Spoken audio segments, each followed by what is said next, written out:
السلام علیکم ورحمۃ اللہ وبرکاتہ۔ اب ہم آپ کو سناتے ہیں سیدنا ایوب علیہ السلام کا قصہ۔ ایوب علیہ السلام انبیاء کی جماعت میں سے ایک ہستی ہیں۔ اللہ تعالیٰ نے صبر کے معاملے میں بطور خاص ان کا تذکرہ فرمایا ہے، لوگوں کے لیے ایک مثال اور نمونہ ٹھہرایا ہے۔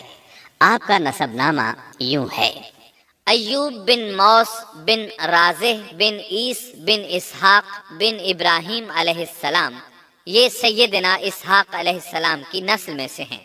ابراہیم علیہ السلام کے دو صاحبزادے تھے، اسماعیل علیہ السلام اور اسحاق علیہ السلام۔ ان کے بعد سب کے سب انبیاء کرام اسحاق علیہ السلام کی نسل سے تھے، سوائے نبی کریم صلی اللہ علیہ وسلم کے۔ آپ اکیلے سیدنا اسماعیل علیہ السلام کی نسل سے ہیں۔ اسحاق علیہ السلام کے بیٹے ہیں یعقوب علیہ السلام۔ انہی یعقوب علیہ السلام کو اسرائیل بھی کہا جاتا ہے۔ اسی نسبت سے بنی اسرائیل کا مطلب ہے یعقوب علیہ السلام کی آل اولاد۔ یعقوب علیہ السلام کے 12 بیٹے تھے۔ ان کے بیٹوں کو اسباط بھی کہتے ہیں۔ ان کا تذکرہ قرآن میں بھی آتا ہے۔ اب سوال یہ ہے کہ جن اسباط کا تذکرہ قرآن مجید میں انبیاء کرام علیہم السلام کے ساتھ کیا گیا ہے، کیا وہ یعقوب علیہ السلام کے بیٹے تھے یا ان بیٹوں کی اولاد میں سے تھے؟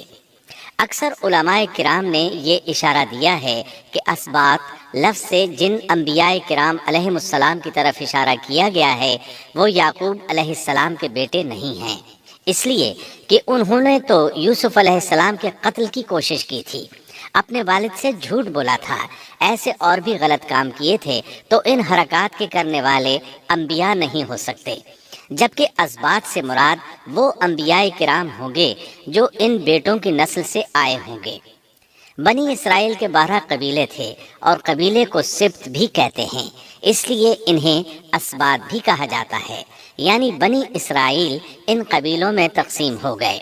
اسی طرح سیدنا ایوب علیہ السلام سیدنا اسحاق علیہ السلام کی اولاد میں سے ہوئے۔ سورہ انعام آیت 84 میں اللہ فرماتے ہیں: اور اس کی اولاد میں سے داؤد اور سلیمان اور ایوب اور یوسف اور موسیٰ اور ہارون۔ تو یہ سب کے سب سیدنا ابراہیم علیہ السلام کی نسل سے تھے۔ ایوب علیہ السلام بھی اللہ تعالیٰ کے نبی اور رسول تھے۔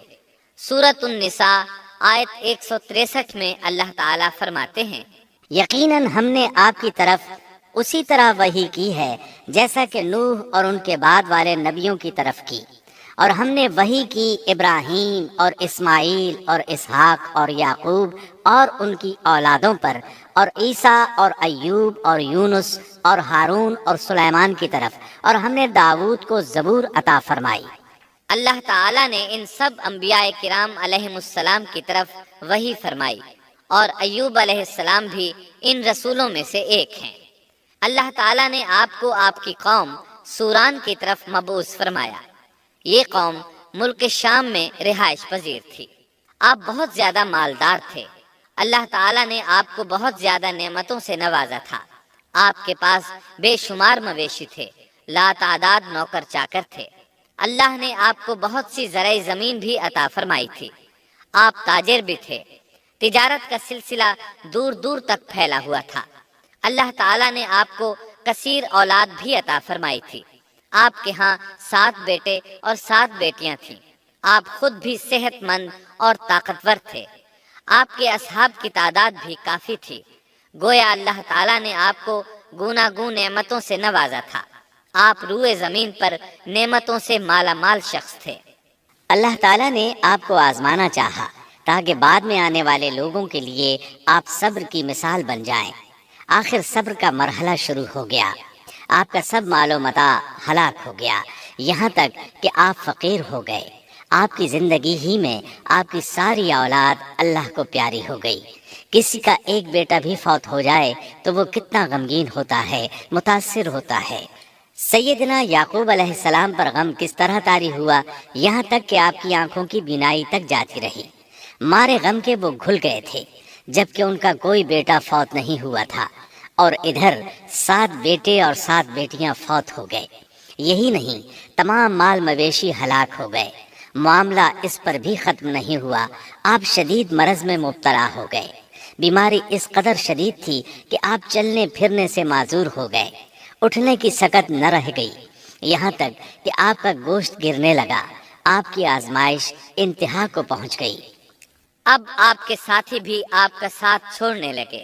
انہیں خوف محسوس ہوا کہ کہیں ان کی بیماری انہیں بھی نہ لگ جائے، کہیں یہ کوئی ایسی بیماری نہ ہو جو ایک سے دوسرے کو لگتی ہو۔ اس طرح سوائے 2 کے سب ساتھی آپ کا ساتھ چھوڑ گئے، کوئی آپ کے قریب نہ آتا تھا۔ جو 2 ساتھی ساتھ چھوڑ کر نہیں گئے تھے وہ بھی ذرا دور کھڑے ہو کر بات کرتے تھے۔ آپ کی خدمت کے لیے بس آپ کی بیوی رہ گئیں۔ وہ بہت وفادار بیوی تھی۔ یہ زوجہ محترمہ آپ کی خدمت کرتی، آپ کو کھلاتی پلاتی، آپ کو نہلاتی۔ پھر نوبت یہاں تک پہنچی کہ سارا ہی مال بالکل ختم ہو گیا۔ اب بیوی صاحبہ نے اجرت پر لوگوں کے گھروں میں کام کرنا شروع کیا تاکہ کچھ کما کر لائیں اور خاوند پر خرچ کر سکیں۔ یہ تھے اللہ کے نبی ایوب علیہ السلام۔ اتنی بڑی آزمائش میں پورے اترے۔ آزمائش بھی 1-2 ماہ نہیں، پورے 12 برس جاری رہی، اور ایک قول کے مطابق 18 برس جاری رہی۔ آپ اس دوران مجسمہ صبر بنے رہے۔ آپ نے کبھی کسی سے شکوہ تک نہ کیا، یہاں تک کہ کبھی زوجہ محترمہ سے بھی شکوہ نہ کیا۔ سال ہا سال اسی حالت پر گزر گئے۔ ایک بار آپ کی بیوی نے عرض کرنے کی ذرا ہمت کی اور کہا، آپ اللہ کے رسول ہیں، اگر اللہ کے حضور دعا کریں تو وہ آپ کی بیماری کو ختم فرما دیں گے، آپ کی حالت کو بدل دیں گے۔ بیوی صاحبہ کے یہ کہنے کے باوجود آپ نے بیماری کے ختم ہونے کی دعا نہ کی، نہ یہ کہا یا اللہ مجھے رزق کی فراوانی عطا فرما۔ بس رضائے الہی پر راضی رہے، تقدیر الہی پر خوش رہے۔ آپ نے بیوی سے فرمایا، ذرا بتاؤ تو ہم کتنا عرصہ خوشحالی اور فراوانی میں رہے ہیں، کتنا عرصہ ہم ناز و نعمت میں رہے ہیں؟ انہوں نے جواب دیا، 80 سال۔ یہ سن کر آپ نے فرمایا، مجھے اللہ تعالیٰ سے دعا کرتے حیا آتی ہے، جتنا عرصہ خوشحالی میں رہا اتنا عرصہ بیماری اور تنگ دستی میں نہیں گزرا، اس لیے میں ابھی یہ دعا نہیں کروں گا کہ وہ مجھے شفا عطا کر دے یا میری اس حالت کو بدل دے، وافر رزق عطا کرے، جب تک مجھ پر 80 سال نہ گزر جائیں۔ جس طرح میں 80 سال ناز و نعمت کی بہاریں دیکھتا رہا، اسی طرح 80 سال تک میں اسی حالت پر صبر کا دامن تھامے رہوں گا، تندرستی کا سوال نہیں کروں گا۔ آپ کے اس جواب پر بیوی صاحبہ مایوس ہو گئیں، اس لیے کہ انہیں تو بیماری کے ختم ہونے کی اور اچھے دنوں کے دوبارہ آنے کی امید تھی۔ آپ کی بات سن کر وہ بولیں، تب یہ آزمائش کی گھڑی کب ختم ہوگی؟ چونکہ اس بات سے اللہ تعالیٰ کی ناشکری ہوتی تھی، اس لیے ایوب علیہ السلام ناراض ہو گئے۔ انہوں نے اللہ کے نام کی قسم کھائی کہ اگر اللہ تعالیٰ نے مجھے شفا عطا فرمائی تو میں انہیں 100 کوڑے ماروں گا۔ دوسری طرف نوبت یہاں تک پہنچی کہ لوگوں نے آپ کی بیوی صاحبہ کو کام دینے سے انکار کرنا شروع کر دیا۔ ان کا خیال تھا کہیں ان کے شوہر کی بیماری انہیں بھی نہ لگ جائے۔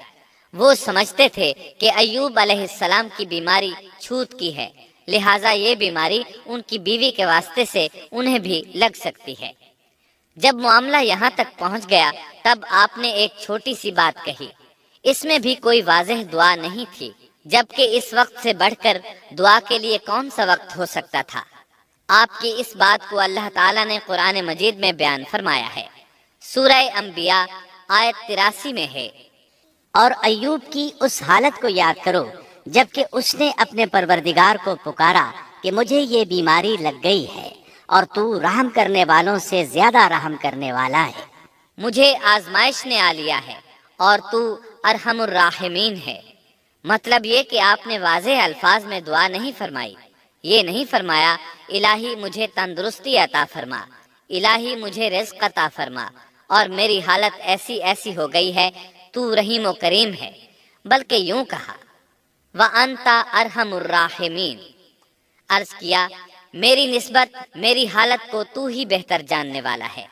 اللہ تعالیٰ نے دوسری آیت میں آپ کی حالت کو اس طرح بیان کیا ہے۔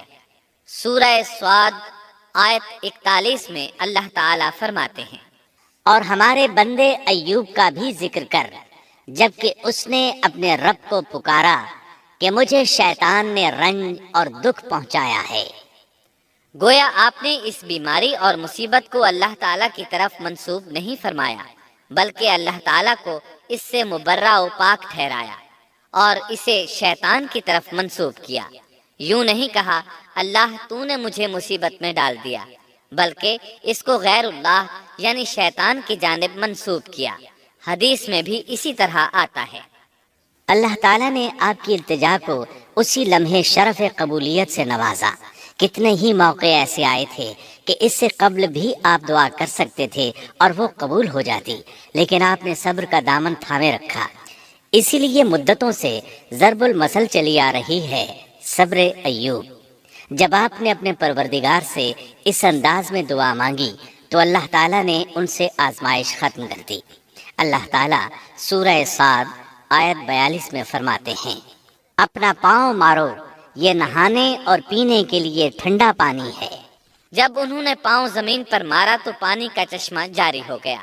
علماء کرام کہتے ہیں جب انہوں نے اس پانی سے غسل کیا تو جسم کے بیرونی حصے سے بیماری ختم ہو گئی، اور جو ہی پانی پیا جسم کے اندرونی حصے کی بیماری ختم ہو گئی، اور یہ اللہ عز و جل کا عظیم احسان ہے۔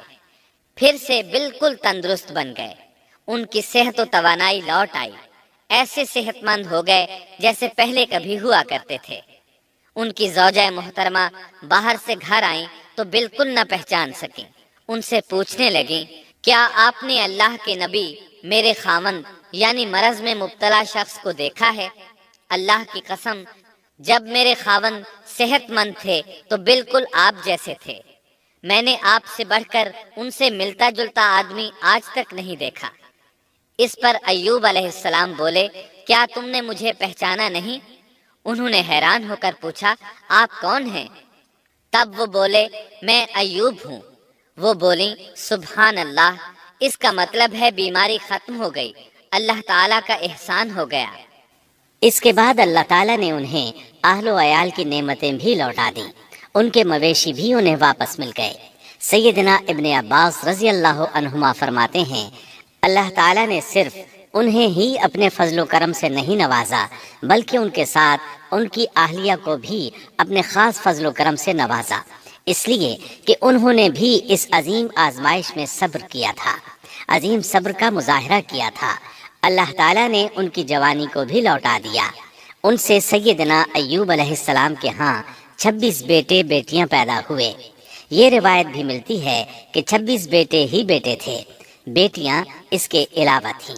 اللہ تعالیٰ سورہ انبیاء آیت 84 میں فرماتے ہیں، ہم نے اس کو اہل و عیال عطا فرمائے، بلکہ ان کے ساتھ ویسے ہی اور اپنی خاص مہربانی سے، تاکہ سچے بندوں کے لیے سبب نصیحت ہو۔ مطلب یہ کہ ان کی جوانی واپس کر دی، مال و دولت لوٹا دیا، اور یہ چیزیں انہیں فوراً واپس کر دی تھیں۔ جسمانی صحت بھی واپس فرمائی اور دنیاوی دولت بھی واپس کر دی۔ امام بخاری، امام احمد اور دیگر محدثین نبی کریم صلی اللہ علیہ وسلم سے روایت بیان کرتے ہیں کہ نبی کریم صلی اللہ علیہ وسلم نے فرمایا، جب سیدنا ایوب علیہ السلام غسل فرما رہے تھے تو ان پر ٹڈیوں کی موسلا دھار بارش ہونے لگی۔ یہ ٹڈیاں کیا تھیں؟ وہ سونے کی ٹڈیاں تھیں۔ اللہ تعالیٰ ان کو غسل کے دوران ہی اتارنے لگے۔ ایوب علیہ السلام نے ان کو کپڑے میں جمع کرنا شروع کیا۔ اس پر اللہ تعالیٰ نے فرمایا، اے ایوب، کیا میں نے تجھے مالدار نہیں بنا دیا؟ اس نئے نازل ہونے والے مال سے بے پرواہ نہیں بنا دیا؟ ایوب علیہ السلام نے عرض کیا، جی ہاں میرے پروردگار، لیکن میں آپ کی رحمت اور برکت سے تو بے پرواہ نہیں ہو سکتا۔ ان کا مال و دولت سب واپس مل گیا، اہل و عیال بھی مل گئے، صحت بھی پلٹ آئی۔ یہ سب اللہ کے خاص فضل و کرم سے تھا اور اس عظیم صبر کے صلے میں تھا جو انہوں نے کیا تھا۔ اللہ تعالیٰ نے ان کی اہلیہ محترمہ پر بھی نرمی فرمائی، جیسا کہ سورہ صاد آیت 44 میں فرماتے ہیں، اور اپنے ہاتھ میں تنکوں کی ایک جھاڑو پکڑو۔ بالکل باریک تنکوں کی ایک جھاڑو لو، اس میں 100 تنکے ہوں، ان کو اکٹھا کر لو۔ اس کے بعد فرمایا، جھاڑو سے اسے مار اور قسم کے خلاف نہ کر۔ مطلب یہ کہ ایوب علیہ السلام نے اپنی بیوی کو 100 کوڑے مارنے کی قسم کھائی تھی۔ اللہ نے یہ تدبیر سمجھائی کہ 100 تنکوں کا جھاڑو لے کر ایک بار انہیں مارو اور قسم پوری کرو، قسم کی خلاف ورزی نہ کرو، اس طرح آپ کی قسم بھی پوری ہو جائے گی اور بیوی کو بھی تکلیف نہیں پہنچے گی۔ تو اس طرح اللہ تعالیٰ نے ان کی زوجہ محترمہ پر خاص مہربانی فرمائی۔ اللہ سورہ انبیاء آیت 83 اور 84 میں فرماتے ہیں، ایوب کی اس حالت کو یاد کرو جب کہ اس نے اپنے پروردگار کو پکارا کہ مجھے یہ بیماری لگ گئی ہے اور تو رحم کرنے والوں سے زیادہ رحم کرنے والا ہے، تو ہم نے ان کی سن لی اور جو دکھ انہیں تھا اسے دور کر دیا اور انہیں اہل و عیال عطا کر دیے، بلکہ ان کے ساتھ اپنی مہربانی سے ویسے ہی اور عطا کر دیے تاکہ سچے بندوں کے لیے نصیحت کا سبب ہو۔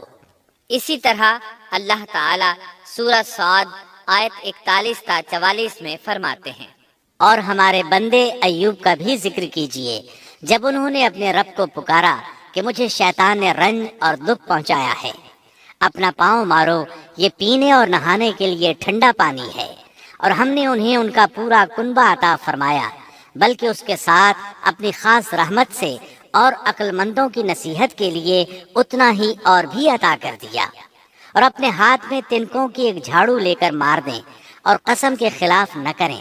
سچ تو یہ ہے کہ ہم نے اسے بڑا صابر بندہ پایا، وہ بہت نیک تھے اور بہت ہی رغبت رکھنے والے تھے۔ یہ ذکر تھا سیدنا ایوب علیہ السلام کا جو اختتام کو پہنچا۔